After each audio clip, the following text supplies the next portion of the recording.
अच्छा भला हमारे लड़के वहां पे वर्ल्ड कप जीत जाते, वो वहां पे पनौती हरवा दिया। बहुत ही फेमस होता जा रहा है ये वर्ड पनौती, और शायद ये एक ऐसा शब्द है जो आपको दूर ले जाता है किसी इंसान के एक्शन से, दूर ले जाता है किसी इंसान के कर्म से, और उसकी प्रेजेंस पर कि वो सिर्फ वहां प्रेजेंट है बुरी दशा शुरू हो चुकी है आपकी, ऐसा दर्शाता है। पनौती एक ऐसा ही शब्द है जैसे कि कटौती, फिरौती, चुनौती, औती, इन सब के पीछे औती लगा है दोस्तों। औती का मतलब ही एक सरल सा शब्द है बुरी दशा। पनौती भी एक ऐसा ही शब्द है जो बुरी दशा की बात करता है। तो दोस्तों, मैं शेखर दत्त आज आपके साथ बात करूंगा अबाउट पनौती। एक पुरुष प्रधान समाज में ऐसा देखने को मिलता है कि अगर मेल कुछ अचीव करने निकला और किसी कारणवश अपने पोटेंशियल को अचीव नहीं कर पाया, उसको ऐसा लगता है शायद कमी उसमें नहीं है, कमी किसी और चीज में है, और ऐसी चीज में जो कि शायद आसान है किसी पर ब्लेम डालना, यूजुअली औरत पर डाल दिया जाता है। तो आपने शायद सुना होगा शब्द होते हैं मनहूस, पनौती भी वैसा ही एक शब्द है दोस्तों। एक ऐसा शब्द जिसकी प्रेजेंस मात्र से आपको लगे कि बुरी दशा शुरू हो गई है, उसके कर्म, उसकी एक्टिविटीज, अच्छा काम किया उसने जीवन में, बुरा काम किया, मायने रखना बंद कर देते हैं, और शुरू हो जाती है एक ऐसी सोच की कि अरे ये इंसान यहाँ बैठा हुआ है, इसके बैठने मात्र से ही सब कुछ काम खराब हो गया, बुरी दशा शुरू हो गई। जब से तुम मेरे लाइफ में आए हो, एवरीथिंग हैज गॉन रॉन्ग। 6 बार तो मेरी गाड़ी का एक्सीडेंट हो चुका है। I have lost my job, I have lost my friends. कल पता है क्या हुआ? I lost some hair also. Listen Aarush, you are very sweet, मगर तुम पनौती हो। ये एक ऐसा शब्द है सिर्फ भारत मात्र में, या मैं बोलूं गुजराती, मराठी, हिंदी यहाँ एग्जिस्ट करता है? नो नो नो, ये तो बहुत सी और भाषाओं में एग्जिस्ट करता है। जैसे देखिए मेडूसा बता रही हैं आपको। अब आप लोग सोच रहे होंगे कि पनौती हिंदी में तो बहुत बढ़िया लगता है सुनने में, मगर अंग्रेजी में इसे क्या कहते हैं? पहला ऑप्शन सिंपल सा है, बैड ओमेन। दूसरा ऑप्शन है jinx, and the final and fanciest option is schlemiel. Schlemiel एक यिडिश वर्ड है जिसका अर्थ होता है एक इंसान जो कंसिस्टेंटली अनलकी हो। पनौती शब्द एक ऐसे समाज के बारे में दर्शाता है जो बैंड वैगनिंग करता है। बैंड वैगनिंग का मतलब दोस्तों बहुत सरल मतलब है, इसका मतलब है भेड़ चाल। एक इंसान ने किसी दूसरे इंसान को अगर कह दिया कि आप बुरी दशा लेकर आते हैं, दूसरा भी आ जाएगा, तीसरा भी आ जाएगा।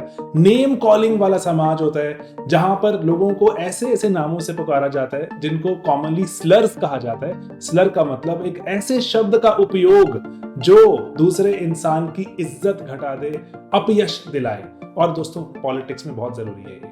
पॉलिटिक्स में सबसे जरूरी चीज जो है वो है इज्जत। अगर इज्जत नहीं है तो वोट नहीं मिलेगा। इसीलिए बहुत कोशिश की जाती है। शब्द होते हैं जैसे पप्पू, शब्द होते हैं देहाती औरत, शब्द होते हैं मूर्खों का राजा, शब्द होते हैं पनौती।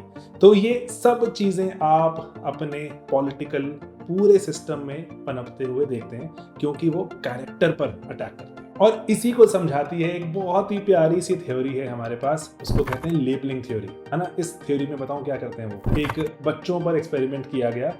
एक बच्चा, साधारण बच्चा जिसके साधारण से ग्रेड आते थे, एक और बच्चा, साधारण से ग्रेड आते थे। एक बच्चे को कहा गया बहुत ही अच्छा काम कर रहे हैं आप, मजेदार, ऑसम, इंटेलिजेंट।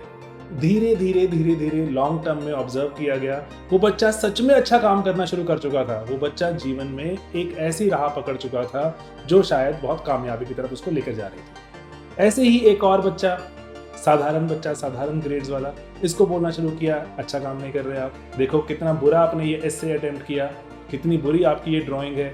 धीरे धीरे डाउनवर्ड स्पाइरल में फंसता चला गया वो बच्चा, और जितना कर रहा था उससे नीचे आता चला गया। तो ये डिप्रेशन का शिकार भी बच्चे देखे जाते हैं ऐसे।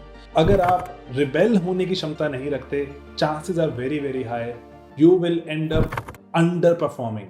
जितना आपका पोटेंशियल था उससे कम परफॉर्म करेंगे, आपको लगेगा आप ही हैं पनौती। तो इसीलिए कल्चर का बहुत बड़ा रोल है, समाज का बहुत बड़ा रोल है। किसी इंसान से पोटेंशियल से ज्यादा काम करवाना है या पोटेंशियल से कम काम करवाना है, उसको लेबल करना शुरू कर देते हैं। तो पॉलिटिक्स में तो आप जानते ही हैं कि कितना एक महत्वपूर्ण एक कदम है किसी इंसान को डिग्रेड करने के लिए। अंत में मैं आपसे कुछ सवाल पूछना चाहता हूँ। पर्सपेक्टिव ड्रिवन ये क्वेश्चन है, आपका नजरिया इससे पता चलेगा। मान लीजिए एक इंसान है, उस पर बिजली गिरी एक बार और वो बच गया, फिर से बिजली गिरी, फिर से बच गया, तीसरी बार बिजली गिरी, अब भी बच गया। क्या वो इंसान मनहूस है, अनलकी है, पनौती है, या दुनिया का सबसे लकीएस्ट इंसान है? क्या लगता है आपको? ये आपका पर्सपेक्टिव दिखाए। और दोस्तों, तो इसीलिए ये जरूरी है इसके बारे में सोचना कि क्या सच में गुड लक बैड लक कोई चीज होती है, क्या सच में कोई पनौती या भाग्यशाली कोई चीज होती है।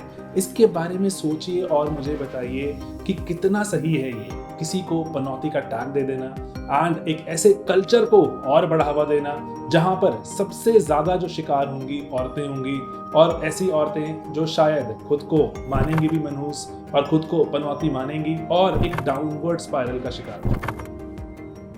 दोस्तों, एक इनिशिएटिव लेकर आए हैं सिंप्लीफाइड बाय शेखर दत्त। बहुत सी चीज़ें आपके आसपास घट रही हैं, ट्विटर पर, इंस्टाग्राम पर, अखबारों में पढ़ रहे हैं आप, और शायद बहुत सी आइडियोलॉजी के थ्रू आप तक पहुंचती हैं कि कोई कह रहा है लेफ्ट वाली आइडियोलॉजी, राइट वाली।